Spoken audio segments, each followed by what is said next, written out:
Hello and welcome to another episode of Ed Transformed. Ed Transformed is brought to you by School of the Future International Academy, in short, SOFIA. SOFIA is a non-profit, non-governmental organization which supports educational institutions, school leaders and educators in their efforts to improve their knowledge and skills. This way, we feel that we contribute to the creation of equal opportunities for every student in the world. Today, we are delighted to have here with us Natalie Moore. Natalie is the CEO of Apps for Good, an organization that has been transforming how young people experience technology in schools. Through their programs, they connect coding with real-world challenges like climate change, social action, and now, of course, AI. Apps for Good empowers students not to just learn about technology, but to use it with purpose, and this is what I find truly inspiring. This year, 2026, Apps for Good celebrate their 15th year anniversary, so I'm more than excited to discuss with Natalie about the impact to students across the UK and Portugal. Natalie, welcome to our podcast. Thank you. Thanks so much for having me. I'm really excited to be here. Let's start with speaking a little bit and exploring a little bit this idea of skills that I mentioned earlier. At Apps for Good, you often talk about ensuring that every young person, regardless of their background, has the skills to shape their future with technology. In this time and age, what does it actually mean? Practically, what are the skills that young people need in order to shape their future with technology? So at Apps for Good, we really believe that young people can shape their future through technology. But I think what we're seeing right now is a big challenge in industry. 90% of jobs will require digital skills by 2030. Yet we're hearing that 77% of young people are worried that they don't have the skills to thrive. And then even more concerning than that, only 3% of teachers here in the UK feel that the current education system is really placing enough emphasis on digital skills. So I think when we're talking about skills, we're talking about digital skills, but also essential skills. And we address those at Apps for Good by kind of really empowering the next generation of change makers. And in practice, that sort of means our courses are moving beyond just learning to code, but really focusing on, I think, 3 key areas that we talk about. So we have tech innovation for good. And that means we're not just teaching young people to consume and use technology, but we really support them to design tech products that solve real world problems that they have lived experience of, whether that is climate change or social challenges, as you've mentioned, that they come across day to day in their life. And that's really given students the opportunity to develop those computing skills, particularly kind of digital, but also AI literacy. And as we can imagine, that's getting more and more important. We also then focus on those essential skills. So we feel that we are preparing young people for a world that, because of things like AI, we can't fully predict, which is why it's really important that there's a real premium out there right now on human capabilities and human skills and being able to transfer skills across different contexts and use them in different ways. So we do that at for Good by mapping our course content to the Skills Builder Universal Framework. So there's a leading global standard, and it's all about essential skills that industry are actually really crying out for right now. Things like teamwork, creative problem solving, being confident to speak up. And actually, particularly here in the UK, students aren't often given enough opportunity to develop those essential skills with the standard kind of curriculum time that they have. But they are so vital for every young person to really thrive and shape their future, no matter how technology or anything else kind of shifts the landscape. And I think the last thing we really mean when we talk about skills is about that kind of, that real world connection. So we do a lot of work at Apps for Good to try and bridge the gap between classroom and career. So we do that by connecting students with industry volunteers to kind of demystify the world of tech, show young people that, regardless of their background, they could have a career in tech, it's within their reach. And we also put into our course content industry practice. So, when students are going through our courses, they might be able to then relate that once they're in the working world. Oh, I remember remember doing that kind of exercise, or we did something similar there. So I think for us, really, ultimately, the skills that are, for me personally, the most important part of what we do, and we're not just teaching computing, we're really giving young people the tools, the confidence to kind of take action on the things that they really care most about, and harness technology for good, and not just see it as something they consume. It's not just social media, it's not just those kind of things, but actually something they can make a difference with. Brilliant. So you give them tools, confidence, and space to develop these essential human skills that will help them fight the unpredictability of modern world the way it is forming at the moment. Exactly. I mean, it's about giving young people agency, showing them that they can decide what their future looks like, and giving them the skills and knowledge to then go on to make those decisions. Ultimately, that means trust as well, right? That I trust you and your approach and your mind that will approach serious problems of our community and find a solution or propose a solution. Yeah, exactly. And so I think so often, products are designed for young people or for users without ever consulting with those users. And I think that's really, and our young people surprise us every time. And I'm sure we'll go on to talk about that more, but they have brilliant ideas and they do care about their community and these big social challenges. And you just need to give them the opportunity, I think. Definitely. I'm all for it, actually. You mentioned earlier that your courses, your programs focus on 3 themes: innovate for climate change, apps for social action, and AI for good. Across the schools you have been working with in the UK and Portugal, which of these tends to be taken up most often? And what do you think is driving this decision, this choice? Yeah, so it's a really interesting question when we look at how schools and teachers and young people are engaging with our course content. And actually, we do see a fairly even take up across the themes. And often that's because, each school is different and unique, right? And they have their own missions and vision and values. And often they'll choose a course that really aligns with that mission.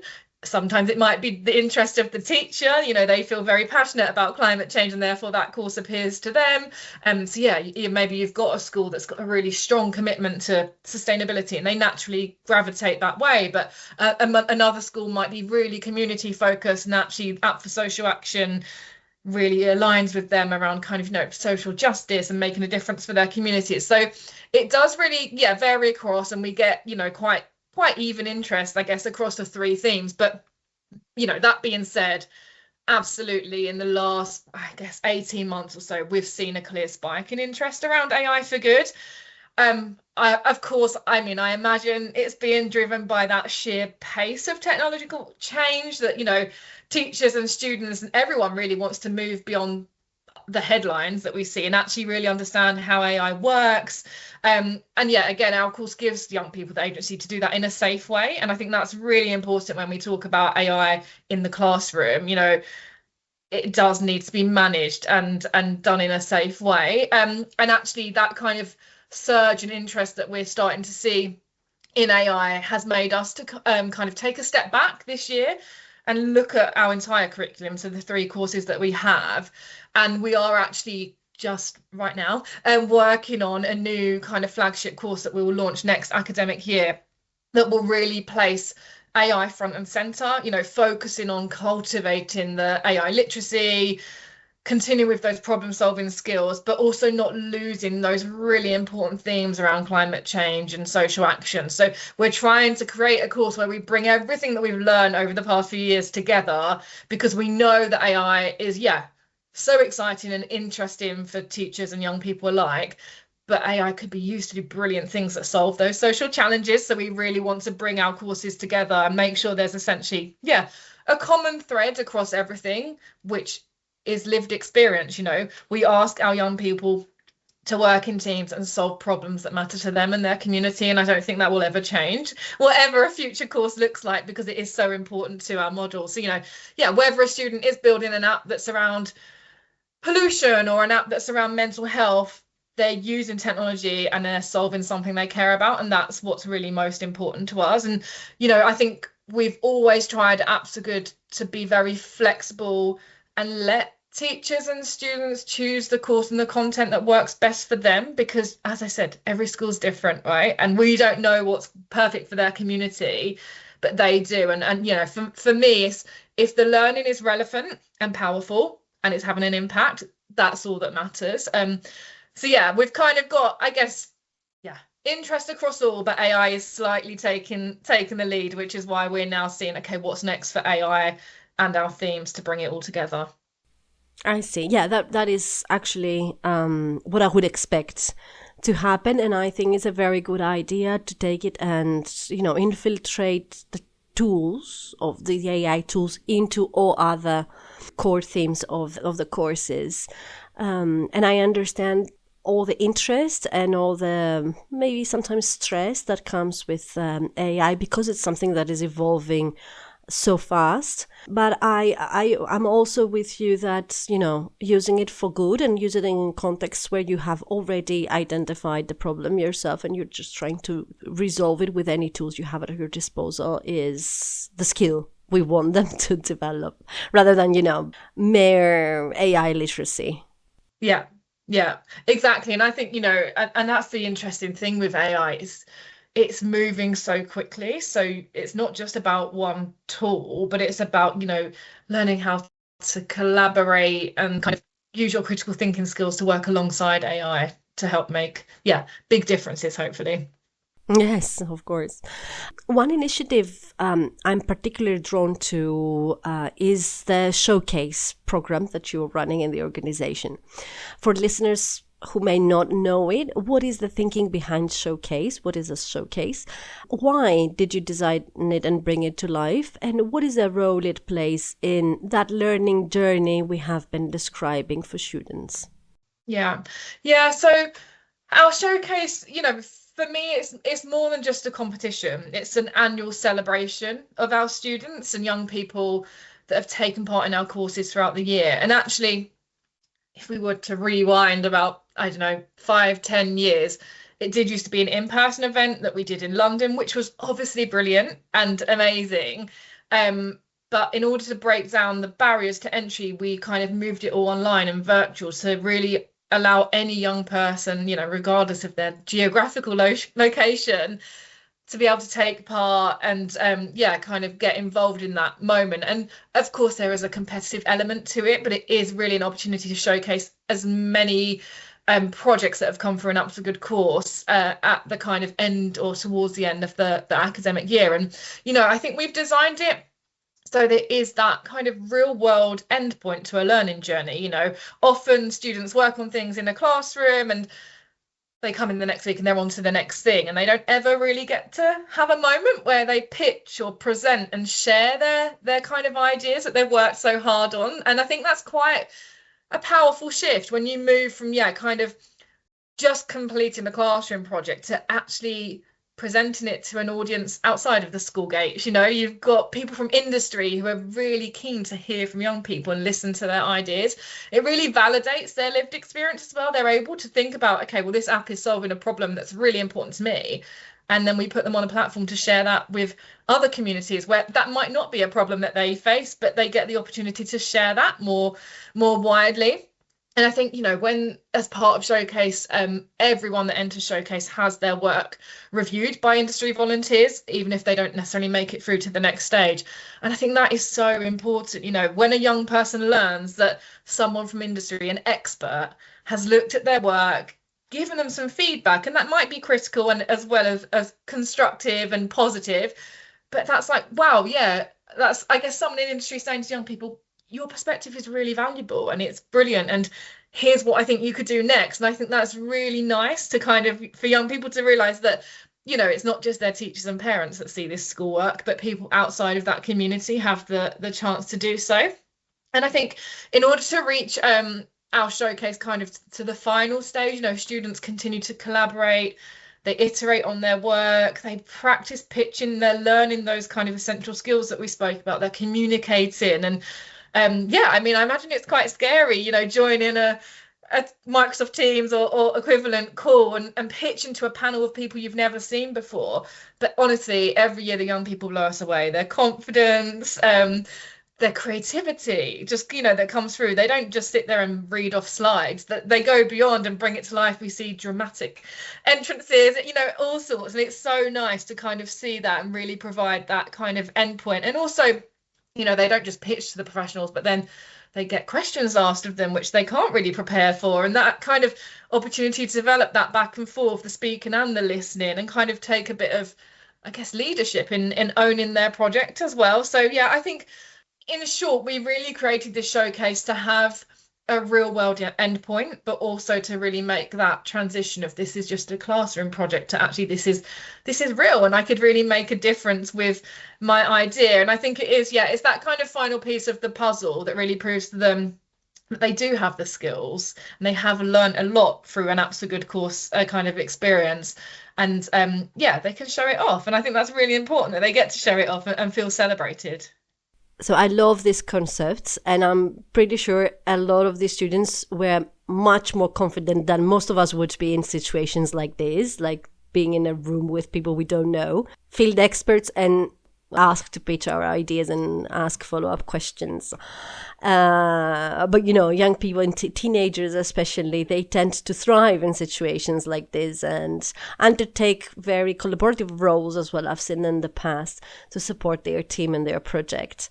At Sophia, we say all the time when we train school leaders with our framework, we see great power in opening the school doors and having students preparing work for not just for the eyes of one person, the teacher, but for the eyes of the community, the experts, and people that can truly validate their thinking processes and their thinking products. So we see great, even from a perspective of methodology and pedagogy, we see great impact in the skills that students can develop from that not so small piece of the puzzle, if I can make a quick comment there. I think it's integral for the success of your programs, guys, and integral for your impact.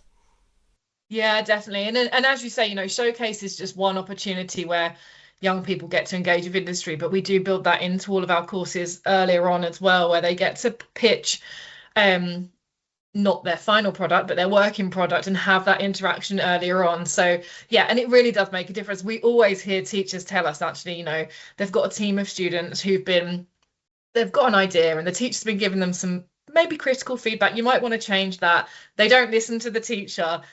An industry volunteer joins the classroom, has the same opinion, the same critique, and straight away the young people are like, yep, you're right. And I think it just shows, how having that slightly external voice that isn't the teacher that they're used to seeing every week, but someone else who's given up their time to volunteer out of their busy working day to listen to these young people, and not just listen, but hear and give them feedback, is really important. I think that's definitely that kind of, you see the light switch, turn on for many young people, like, oh yeah, I can now see myself doing this kind of career. I understand what that is. So I agree. I think that kind of feedback and interaction with industry is really, really vital. It is vital, and it has another element, especially for students that come from backgrounds where they don't have much access to role models. They can only imagine themselves being in jobs like this, or fields like this, or industries like this. So to communicate with a field expert, it's not just accepting feedback, just, as I said before, validating your information, but it's also building in you the idea that you can become one of these people. I've seen one of these people. I can become one of these people. I'm curious, is there a project from the showcase that has really stayed with you? Yeah, there's probably a couple that spring to mind. And I think, yeah, that comment you just made, it is so true. We often say, absolutely, you cannot be what you can't see. And particularly for underrepresented groups, particularly girls, when we look at technology, if they see a female volunteer that looks like them, it makes so much difference. And actually, the kind of project that springs to mind from, I've been out for good for 13 years, so I have a lot in my head of brilliant projects. But one that really sticks out to me is actually a group of young people from a school called Wick High School, which is in the very, very northern tip of Scotland, up in the Highlands. So they didn't have a tech hub on their doorstep. They didn't have access to the kinds of people that maybe a school in London may have access to. But they took part in the course, many years ago now. And for them, their day-to-day problem that they saw related to farming, because they would go to school, and at the end of the school day, they would go home and work on the family farm. And they were frustrated with a very specific thing that related to paperwork, and then paperwork was flying all around the farm when it was a windy, miserable day. And they created this app called Cattle Manager that helped local farmers track livestock data more easily. So very simple, but made a big difference for them and their family and their community. But I think that the thing that really clicked for me, because this was when we used to do our showcase and our awards in London. So these young people, these boys from Northern Scotland, came down to London, and seeing them kind of travel to London for the very first time in itself was clearly very exciting. But then seeing them engage with these senior, industry professionals from big corporate companies, they were being praised by them, but still they remained very down to earth and rooted in their rural upbringing. And I think it was really nice. And it did prove to me that, when you give young people the tools to solve a real problem, location and background doesn't matter, and I think that really helped me see that. And then, not that, the boys were very nervous at first, but then by the end of the day, full of confidence, and I think seeing that, and seeing that we were able to show them an opportunity that they were never going to see in their local area, because they just didn't have an opportunity to leave that local area. So that's one. And then I also have another one that I love, which was actually a team of girls, and they were just 13 when they kind of took this on. And their app idea was called Sanitary. And it was to tackle a very often, I guess, stigmatized issue of period poverty. And I think what really made them stand out wasn't just the kind of technical side of what they created, but the empathy behind the design. They'd really thought about designing an app that created a system that meant users essentially could have access to sanitary products in a really discreet way, ensuring young girls kept their dignity. And it was just amazing to see kind of the journey they'd gone on. And again, being young girls themselves, it very much related to them and their local community. So I'm sure there's many more that I could think of from over the years, but that's just a couple of examples of, again, when you give young people the opportunity, the trust to kind of think about their communities and design something for them, that they can do it. They really can. One thing that really impressed me from these two stories is how the experience seemed to reinforce their values in reality. Exactly. I think it gave them the opportunity to it's not about the credit, as you said. It's not, it's not about receiving credit or recognition for what they're doing, but actually, have their voices heard and actually say, this really matters to us. It's really important. And then actually, seeing people bring it to life, and that's, hearing others say, it does matter. We agree. This is really important, and you're doing a brilliant job. Mm-hmm.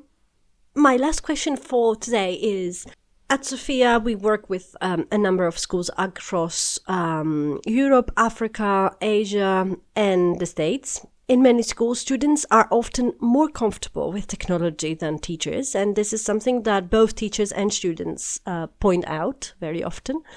How have you seen school leadership successfully supporting teachers who feel insecure, feel unsure, who feel a little bit awkward, without at the same time slowing down students?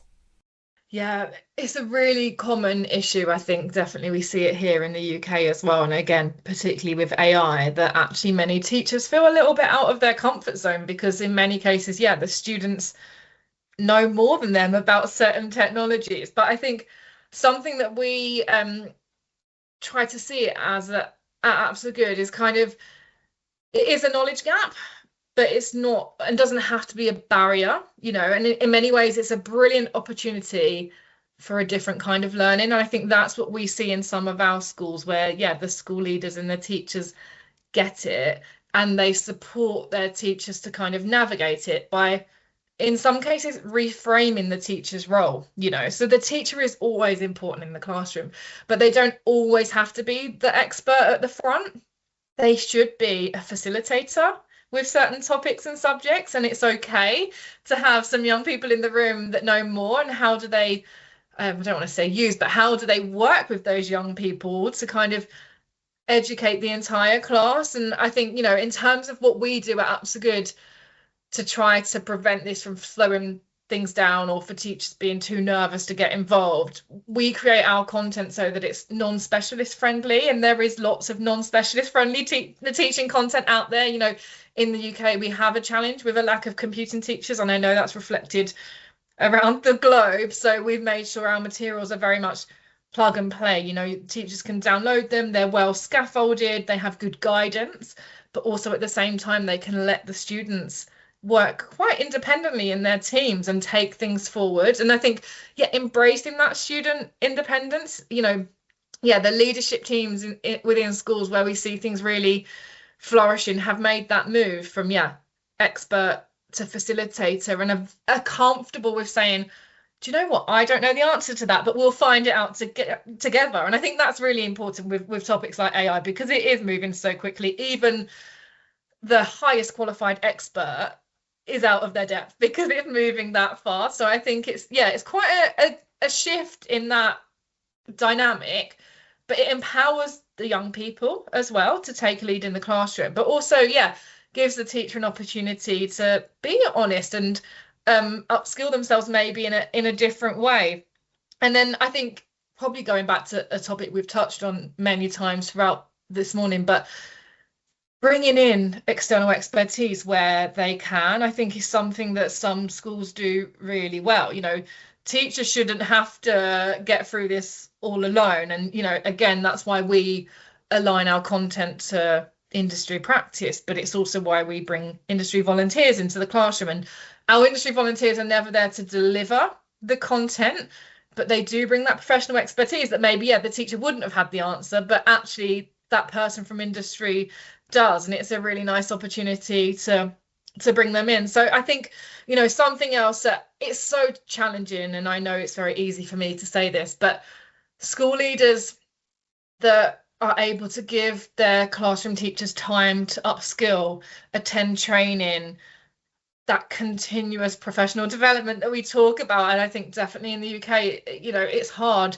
There's a real pressure on time and budgets and those kind of things, but it's so important. And I think, making that time, and it doesn't have to be day-long courses, but just small windows of opportunity to do some training. And I think with the topic of AI, something that I'm very passionate about is that school leaders need to support teachers by having the basics, like an AI policy. Make sure teachers are comfortable with what they should and shouldn't be using in the classroom, if it's a tool or anything like that. So I think there's ways it can work really well, and I don't think our teachers need to feel out of their depth. I think they need to see maybe a shift in mindset and change in certain classroom environments where they're not always the expert, but they are brilliant at facilitating discussion and learning together as a whole group.